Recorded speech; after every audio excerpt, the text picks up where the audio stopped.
Disabled girl was tied to a tree, but a stray dog did the unthinkable. Let me know in the comments where you're watching from. It's always awesome to see how far our stories are reaching. Sophie Carter, a 10-year-old girl, sat in her wheelchair by the back porch of her house. Her deep blue eyes seemed too serious for her age. She didn't talk much since the accident that left her paralyzed from the waist down and took her father away.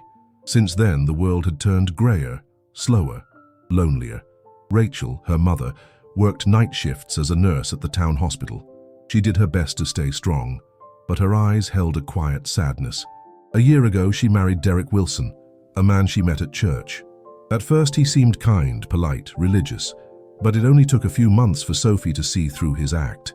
When they were alone, his voice turned harsh, his gestures cold. He didn't hit her, but his words cut like knives. "You're a burden. You can't even walk. What good are you?" Sophie didn't answer. She'd learned silence was her only shield. Instead of crying, she drew. She kept a box of colored pencils hidden under a loose board on the porch. Every afternoon, when left alone, she'd take a sheet of paper and sketch dogs, strong, protective, with bright eyes. Some looked real, others almost magical. She'd always dreamed of having one. Her father had promised her a puppy just before the accident. They never got to adopt it.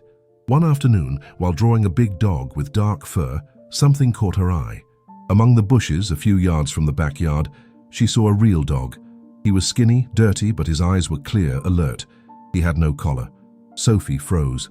The dog didn't move either. He just watched her, wary but curious. Without thinking, she took a piece of bread from her lunch, saved in her pocket, and dropped it on the ground, rolling it toward him.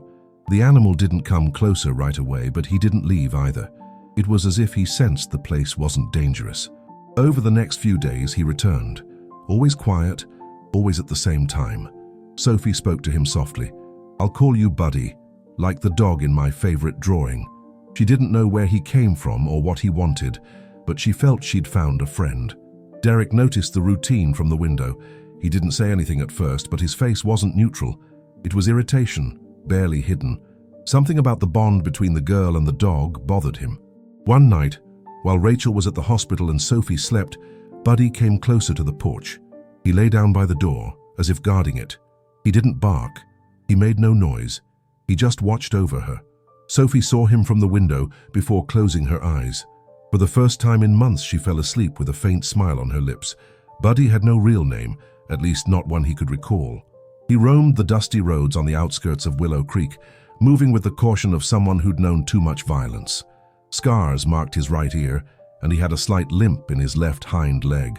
No one in town knew where he came from. Some said he'd escaped from a farm. Others thought he was a retired police dog, discarded after a failed mission. Only he knew his story, and he didn't talk, but he watched, and he felt. The smell of the girl, her soft voice, the bread she shared, something about those moments stirred a faint memory in Buddy of better times, when he had clear commands, when he was useful, when his life had purpose. Now all he had were instincts and an unexplainable urge to return every afternoon to the same place, the house at the edge of the woods, where the little girl in the wheelchair lived. Sophie waited for him. She did it without moving, without big gestures, without calling out. She just dropped bits of food with a gentleness Buddy recognized as respect. It wasn't pity, it was something purer. And so he started getting closer. First, a few steps. Then he sat in front of her. One day, he dared to rest his head on her lap, and Sophie didn't move. She just ran her trembling hand over his rough back. At that exact moment inside the house, Derek saw them. His jaw tightened. He turned off the lamp and yanked the curtain shut. He couldn't stand the look Sophie gave the dog. It was tenderness, gratitude, feelings she never offered him. Deep down, Derek knew his control over the girl was fragile. The wheelchair hadn't broken her spirit, but if she found support outside of him, everything he'd built would crumble. The next morning, Derek threw all of Sophie's drawings in the trash. He waited for her to notice. She did during breakfast, when she asked about her sketchbook. Derek, without looking at her, said, "You're too old for that nonsense." Sophie didn't cry, she just lowered her gaze. He took that as a victory, but Buddy had seen it too. From the edge of the yard, his eyes tracked every move the man made. He didn't growl, he didn't bark, he just memorized. That night, Buddy came closer than ever. He crossed the weathered wooden fence and lay down next to Sophie's wheelchair as she dozed under a thin blanket. No one saw them. No one heard them. It was an invisible bond, born from abandonment and strengthened in silence. In the distance, the woods seemed to hold a secret. The sky was clear, but the air felt heavy, like something was brewing, like the calm was just the prelude to something dark. Buddy raised his head. He sniffed the air. Something wasn't right, but it wasn't time to act yet. The apparent calm in the Carter household was a fragile illusion, held together by Rachel's grueling hospital shifts and the silences Sophie had learned to swallow. But in the corners, in the pauses between words, something darker lingered. Derek's constant presence. His voice was gentle when he spoke to neighbors, church folks, or Rachel's co-workers. He even knew how to hug Sophie in front of others, as if he truly cared. But when they were alone, his face changed. There was no warmth, only carefully measured contempt. One Saturday afternoon, Rachel announced she'd be covering a double shift. Sophie tried to hide the fear in her eyes. She knew what that meant, long hours with no one else around. Derek faked concern, kissed Rachel on the cheek, and promised to take good care of the girl. When the door closed and the car disappeared down the dirt road, Derek changed. He grabbed a beer, slumped into the armchair, and turned the TV up loud. Sophie stayed in her room, the door slightly ajar, sketching on a recycled piece of paper she'd hidden away. At dusk, Derek barged in without knocking. He snatched the drawing roughly. It was a picture of Buddy, with bright eyes and a girl's smile in the background. Derek crumpled it without a word. Then he stared straight into Sophie's eyes. "You know what this is," he said in a low voice. "Trash. Like you." Sophie didn't respond. She took a deep breath but didn't cry. He wanted tears, begging, but she just lowered her gaze, retreating into herself. That defiance infuriated him. It was as if, even in her wheelchair, even unable to fight back, she denied him control. In his twisted mind, that was unbearable. The next morning, Derek woke early. Sophie was still asleep. He made a small breakfast and called her in a fake, sugary tone. Wary, Sophie obeyed. He pushed her wheelchair to the backyard. "Let's take a walk in the woods," he said. "You need some fresh air." She didn't protest. Not because she trusted him, but because she knew refusing would bring worse consequences. The path was rough. Derek pushed the chair with unnecessary force, as if every rock was an excuse to jolt her. Sophie clenched her fists, silent. When they reached a small grove far from everything and everyone, he stopped. "Here, this spot's perfect." Without warning, he pulled a thick rope from the bag he carried. Sophie stared, frozen more by fear than her disability. Derek tied the wheelchair to an oak tree, then bound Sophie's arms tightly. She didn't scream. There was no one to call. "You'll stay here for a bit, to think, to learn not to be a dead weight." And he left. The wind rustled the dry leaves. The birds fell silent. Sophie, head bowed, struggled to breathe. She didn't cry. She just waited. A few yards away, hidden in the bushes, two eyes watched the scene closely. Buddy. He'd followed the girl quietly, as he did every day. But this time, something was different. Derek's smell, his tone, the tug of the ropes. Buddy didn't need to understand words. His instincts screamed. Something bad was happening. The sun was dipping behind the pines when Sophie slowly opened her eyes. She was tied to a thick oak tree, her wrists bound tightly to the armrests of her wheelchair. The rough ropes scraped her skin, and a trickle of blood already stained the right sleeve of her sweater. The wind howled through the high branches, and the rustle of dry leaves mixed with the tremor of her breath. She didn't know how long it had been since Derek left her there. She knew he wouldn't come back soon, if at all. She tried to turn her head, but her neck ached. She tried to move the wheels, but they were locked by a crisscrossed knot, tying them to the tree. Her young mind knew she was completely alone, and yet she didn't cry. She'd learned through abandonment that tears brought no comfort. Darkness began to creep over the grove. Shadows stretched, and the cold seeped through her thin clothes. The woods, so full of life during the day, turned into a maze of unfamiliar sounds at night. Twigs snapping, faint howls in the distance, the whistle of wind through the treetops. Then a soft crunch, different from the rest, broke the monotony. Sophie turned her eyes with effort. A pair of paws appeared among the bushes. First the silhouette, then the eyes. They glowed. Buddy. The dog took a slow step, silent, as if not wanting to scare her. Sophie let out a choked sigh. Buddy stopped a yard away. He watched. He sniffed. He understood. With a quick move, he approached the rope around the base of the chair. He sniffed the knots, nudged them with his nose, then tried to bite.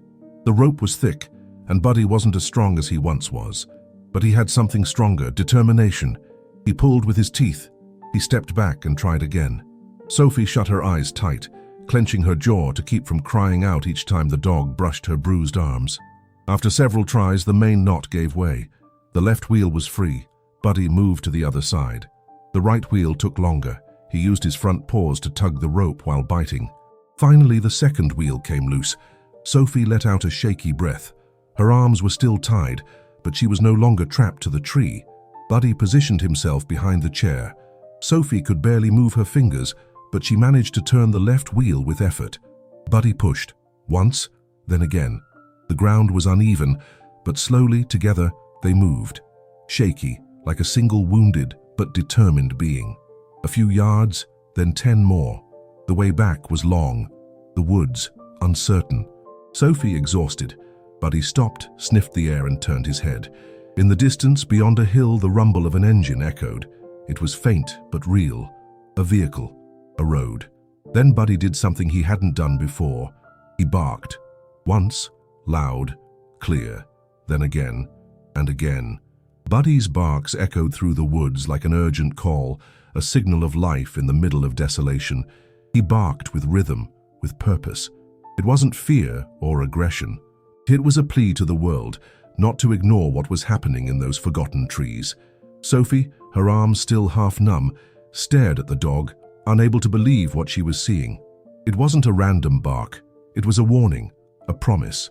Buddy stood between her and the darkness, his body tense, muscles alert, as if every fiber of his being knew time was running out. A few miles away, on a back road skirting the woods, an old delivery truck moved slowly. Its driver, a burly man with a white beard and a worn baseball cap, was Tom Bradley. He'd been hauling supplies between nearby towns for years and knew that stretch like the back of his hand. But that night, something made him slow down. A distant, repetitive sound. He turned off the radio. Barks. He strained to listen. It wasn't just any dog. It didn't sound like street fights or play. There was urgency. Tom killed the engine and opened the door. The night air hit his face. He stepped onto a narrow path, guided by instinct and the sound coming in bursts. The bark stopped for a few seconds, then returned louder. Soon, he saw a blurry shape through the trees. He approached cautiously, not fully understanding what he saw. Then it hit him. A pale girl, her clothes torn, partially tied to a wheelchair. A big, dirty dog beside her, chest proud, eyes fixed on him. He didn't growl or attack. He just waited, as if he knew this was the one person who could change things. "Good Lord," Tom whispered, clutching his chest. He ran to them. Sophie blinked hard, trying to speak. No words came, just a hoarse murmur. The man fumbled to untie the remaining ropes and draped his jacket over her. "You're safe, sweetheart. It's over. I'm here." Buddy didn't move. He stayed vigilant, alert. Only when Sophie rested a trembling hand on his head did he relax and sit beside her, panting lightly. Tom pulled out his phone and called the police. While waiting for a response, he kept glancing at Buddy. There was something about him, something familiar, like he wasn't just a stray. Tom had seen that look before, in the eyes of wounded soldiers still standing. It was a mix of trauma, loyalty, and courage. "I owe you one, pal," he muttered, patting Buddy's rough back. Red and blue lights started flashing through the brush minutes later. Paramedics, police, urgent questions. Sophie was gently placed on a stretcher. Buddy stepped back a few yards, nervous. The men's uniforms stirred an unease he couldn't control. He didn't want to run, but he didn't feel safe either. An officer tried to approach, but Buddy backed away, growling low. Tom stepped in. "Leave him be. He's no ordinary dog. He saved her." Sophie, from the stretcher, spoke up for the first time since being found. "Buddy, he's my friend." The dog stopped. He turned his head. Sophie's eyes shone with exhaustion and hope. Buddy walked to her and rested his muzzle on her bandaged hand. The paramedic allowed the contact for a few seconds, sensing something sacred in the gesture. That night, the ambulance headed to the county hospital. Sophie was escorted by police, medics, and a silent shadow trailing the vehicle from a distance hidden among the trees. Buddy. Cedar Hills Regional Hospital had never seen so much commotion in one night. Sophie's arrival mobilized the entire medical team, nurses rushing, doctors exchanging technical terms, a room prepared in a hurry. Her body showed signs of dehydration, shallow cuts, bruises on her forearms, and rope marks still visible on her skin. But what worried the doctors most was her state of shock. Sophie barely spoke, answering in monosyllables with a voice that seemed unused for days. Rachel arrived soon after, still in her coffee-stained nurse uniform. When she saw her daughter on the stretcher, she broke into tears. She knelt beside her, holding her hand as if afraid Sophie might vanish. "I'm here, my love. Mom's here. You're not alone anymore." Sophie gently squeezed her mother's fingers. She said nothing. She didn't need to. Rachel understood. She silently vowed never to leave her with that man again. Outside the hospital, Buddy stayed crouched among the bushes. He didn't dare cross the entrance. The movement of ambulances, fluorescent lights, medical scrubs, it all overwhelmed him. Something buried but alive in his past made him wary of places with too much order. He wasn't sure if this was a safe place. Tom found him there hours later. He'd stepped out to smoke a cigarette when he spotted Buddy by a hedge, eyes fixed on the main entrance. "There you are, pal," Tom whispered, kneeling with difficulty. Buddy didn't back away. He didn't growl. He just lowered his ears slightly. "I know you want to see her, I would too, but they're cleaning her up, taking care of her. I swear she's okay." Tom slowly reached out and placed a hand on Buddy's back. The dog didn't move. He closed his eyes for a moment. Then he lifted his head and looked at the man as if he understood. By the next day, the story of Sophie and the hero dog was spreading through town. Some neighbors left food and blankets near the hospital. Others offered legal help to Rachel. The community, once indifferent, was now rallying. Derek Wilson's name came up in every conversation, laced with anger and disbelief. The police arrived at noon with an arrest warrant. They'd searched the area where Sophie was found. The marks on the tree, the ropes, the footprints, it all matched. Plus, a couple of old complaints against Derek from an ex-girlfriend in another state surfaced as priors. Rachel, devastated but resolute, signed the statement. Derek was tracked down at a gas station a few miles from town. He tried to flee but was subdued. The police report read, "Arrested without significant resistance, cold demeanor, no signs of remorse." Back at the hospital, Sophie asked to see Buddy. Not with shouts or tears.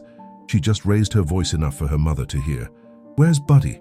I don't want him to go." Rachel was surprised. She hadn't expected her daughter to speak so soon, let alone so clearly. Without hesitation, she left the room and found Tom, who was waiting patiently in the lounge. Together, they went to the edge of the parking lot, where Buddy still watched from a distance. Rachel knelt, tears in her eyes. "He saved your life. Now let me take you to her." Buddy tilted his head. He hesitated for a second, then walked toward the entrance. The air in the small interview room at the Willow Creek police station was cold and sterile. Gray walls, a harsh white light overhead, and the hum of a hidden camera created a tense atmosphere. Derek Wilson, handcuffed and expressionless, sat across from two officers who didn't hide their disgust. Despite the evidence, photos, Rachel's statement, medical testimony, Derek showed no remorse. "I didn't do anything that wasn't for her own good," he said in a flat voice. The girl needed discipline. No one else was giving it to her. Officer Daniels slammed the file shut. "You tied her to a tree, Derek. In the middle of the woods, a disabled girl." Derek shrugged as if it were a minor detail. His indifference was chilling. Meanwhile, at the hospital, Rachel stayed by Sophie's bedside. She'd spent the night in an uncomfortable chair, refusing to sleep. Every so often, she stroked her daughter's hair, replaying every moment she missed, every sign she ignored. Guilt weighed her down, but she couldn't afford to break now. Sophie slept deeply, clutching a small blanket that smelled of Buddy. The dog lay at her feet, breathing slowly, eyes half closed. The doctors had tried to remove him from the room, but after Sophie's pleas and the dog's quiet resistance, they gave in. Dr. Laura Evans, the pediatrician on duty, entered quietly and watched the scene for a moment. Then she approached Rachel. "She's going to get better." She started talking. "Her vitals are stable, but she'll need therapy, emotional, physical, and a lot of patience." Rachel nodded, her eyes red. She knew the road would be long, but seeing Sophie alive, sleeping, and at peace was already a miracle. Outside the hospital, reporters were gathering. The story had spread online. Girl tied to a tree, saved by stray dog, the headlines read. Some wanted interviews, others just photos. Rachel turned them all away. She didn't want fame. She wanted justice. At Sophie's school, the principal called an emergency meeting with parents and teachers. Some cried when they learned what Sophie had endured in silence for months unnoticed. They talked about stronger protocols, being more attentive, but above all, they talked about courage. The courage of a girl who never gave up, and a dog who did what no adult had, protected her. At the county courthouse, Derek's legal process began. Charges included aggravated child abuse, neglect, kidnapping, and attempted murder. The judge ordered him held without bail. The usually quiet community rallied to attend the hearings. The town's streets were lined with purple ribbons, a symbol of solidarity with abuse victims. At one hearing, Rachel spoke. She stood before the judge, eyes steady, voice calm. I can't change what I let happen. I can't erase my daughter's pain, but I can make sure this man never hurts anyone again. What he did wasn't a mistake. It was evil, cold, calculated. The judge nodded silently as the courtroom held its breath. That day, back at the hospital, Rachel found Sophie awake. The girl didn't say much. She only asked, "Is he going to jail?" Rachel knelt by the bed, gently taking her hand. "Yes, my love, for good." Buddy, lying in the corner, lifted his head, as if he understood, as if he knew the threat was gone, and at last he lowered his guard. The following days were a mix of hope and emptiness. Sophie was improving, bit by bit. Color returned to her cheeks, strength to her arms, and a spark to her eyes that hadn't been there in a long time. She smiled shyly when Rachel read to her, or when Dr. Evans let her pick her breakfast flavor, but something kept her restless. Buddy was gone. On the day she got a temporary discharge to spend the weekend at home, Rachel wheeled her to the hospital exit. Sophie scanned every corner of the parking lot. No sign of the dog. "Maybe he went looking for food," Rachel said softly. "No, he wouldn't just leave like that. I know he didn't." The night before, a nurse had mentioned that an animal control worker tried to take Buddy, but he escaped. No one had seen him near the hospital since. Sophie wasn't sleeping well. She had strange dreams where she was tied to the tree again, but this time Buddy didn't come. She woke with her heart racing, skin sweaty. Rachel, helpless, chose not to push explanations. Instead, she called Tom. "We need to find him. Sophie won't fully heal without him." Tom didn't hesitate. The next day, he went to the local radio station and asked to give a live message. "My name's Tom Bradley. You might remember me as the guy who found Sophie Carter in the woods, thanks to a stray dog. That dog's name is Buddy. He saved a life. He has no owner, no tag, but he's got heart. And now he's missing. If anyone's seen him, let us know. There's a girl waiting for him." The message went viral in hours. Volunteers organized. Neighbors put up posters with a photo of Sophie hugging Buddy. Kids drew his picture on school windows. Local vets offered free food and care if he was found. A mission was born. Bring back the hero. 3 days passed with no news. Then an elderly woman named Eleanor Hayes, who lived in a cabin outside town, called the hospital. "I think the dog you're looking for is here. He's been sleeping under my porch. He's got a hurt paw and won't let anyone near, but he's not aggressive." Rachel and Tom drove out immediately. Sophie, who insisted on going, was settled in the back seat with a blanket over her legs. The road was long, winding through hills, but the silence in the car was heavy with hope. At the cabin, the air smelled of pine and damp earth. Behind the porch, among some fallen boards, a pair of golden eyes gleamed warily. "Buddy," Sophie whispered, lowering the car window. The dog didn't react right away. He was thin, his back dirty, a small wound on his front paw. He stayed still. "It's me. It's Sophie." Then Buddy rose slowly. He didn't run. He limped to the edge of the porch. When he saw the girl's face, his tail wagged for the first time in days. Sophie reached out from the car, and Buddy met her, resting his muzzle on the small fingers he knew so well. No one spoke. It was a moment frozen in time, a reunion woven from loyalty. Tell me in the comments, on a scale of 1 to 10, how would you rate this story so far? Your opinion means a lot to me. Pain and the purest love. Buddy's return home was greeted like a celebrity's. Neighborhood kids hung handmade streamers on fences, and some families put up signs saying, "Welcome home, hero." But for Sophie, it wasn't a public event. It was private, an invisible thread between her wounded soul and the only being who never judged her. From the moment Buddy crossed the doorstep, he didn't leave her side. He slept by her bed, ate under her chair, followed her down every hallway like a silent shadow. Rachel worried at first that it wasn't healthy. But seeing Sophie's laughter return, how her eyes sought Buddy's whenever she was scared, she realized their bond wasn't dependency. It was a lifeline. The house had been remodeled. Rachel hired a carpenter to build ramps, install grab bars, and turn the living room into a bright, accessible space. They painted the walls a soft blue, decorated with drawings Sophie made in therapy. In one, Buddy wore a red cape with a golden star on his chest. Sophie started physical therapy with determination. Buddy went to every session lying near the mat, attentive. When she managed to lift her torso on her own, or move her legs slightly with help, Buddy wagged his tail like he was celebrating a victory. The therapists got used to him and even called him the silent coach. At school, Sophie returned to classes. Her classmates, once distant, now looked at her with admiration. They knew what she'd been through. Some approached cautiously, others just smiled from their desks. Sophie didn't talk much, but when she did, her words carried weight. "I'm not sad," she told her art teacher once. "I'm learning to live again." Buddy waited for her every day at the school gate, lying on the sidewalk with a red scarf Rachel knitted for him. He became part of the school routine. Kids left him cookies, drew his picture, even sang him songs at recess. One afternoon, Sophie asked to be taken to the cemetery. Rachel, surprised, asked if she was sure. Sophie nodded. At the graveyard, she placed a letter on her father's headstone. It was a carefully folded envelope, decorated with small paw print drawings. "Hi, Dad. I don't know if you can see me, but I know you're with me. This is Buddy. We don't walk the same, but we run together inside. Thanks for sending him." Rachel couldn't hold back tears. Buddy lay by the headstone, silent. He didn't understand the words, but the moment had a sacred weight even he could feel. That night, Sophie slept deeply. No nightmares, no jolts. For the first time, her rest wasn't tainted by dark memories, but filled with soft light, like a new morning.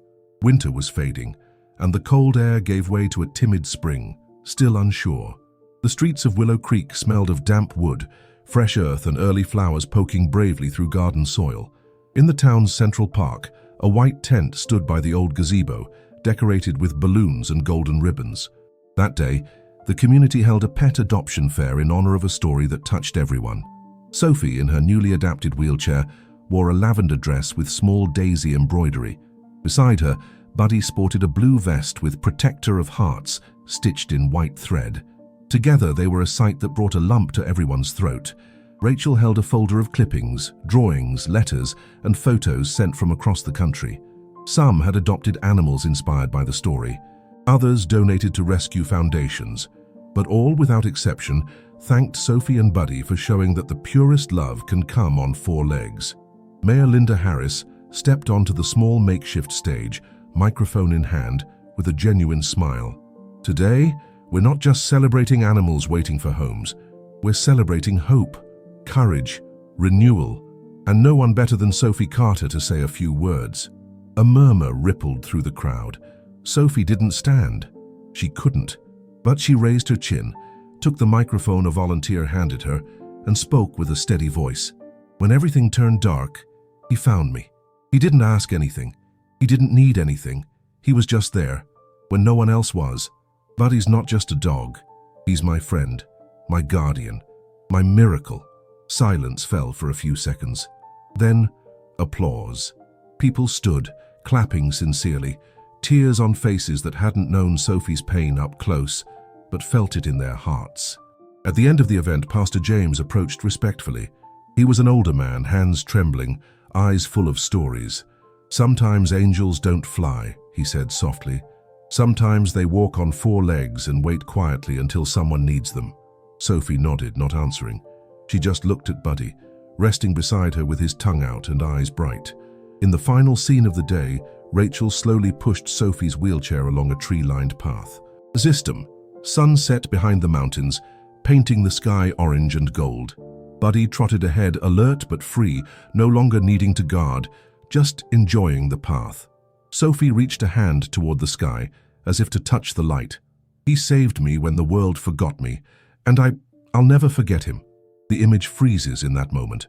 A girl, a dog, and a silent promise etched into the souls of those who knew their story. 2 years had passed since that spring. Willow Creek, though small, was never the same. Sophie and Buddy's story became more than a local tale.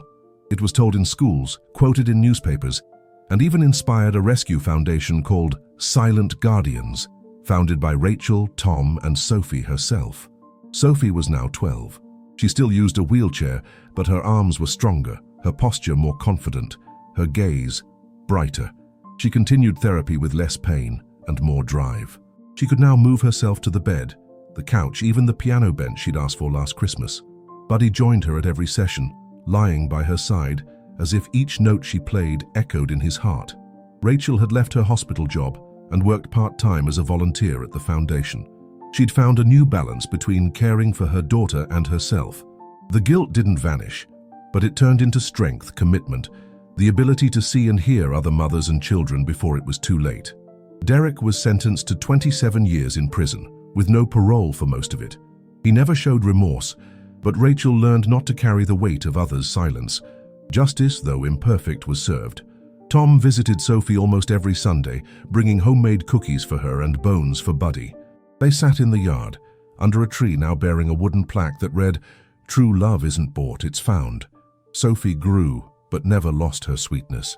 She started a small reading workshop for kids with limited mobility. She wrote short, illustrated stories, always featuring children with brave dogs. In every tale there was a bit of Buddy, even when his name wasn't there. And Buddy, he aged. He walked slower, his muzzle grey, but his eyes never lost their shine. Lying on the rug, head between his paws, he looked at peace. One night Sophie looked at him and spoke softly.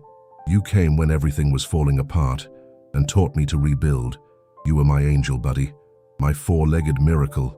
Buddy barely lifted his ears and sighed, as if he understood, as if he knew by her side he'd fulfilled his mission.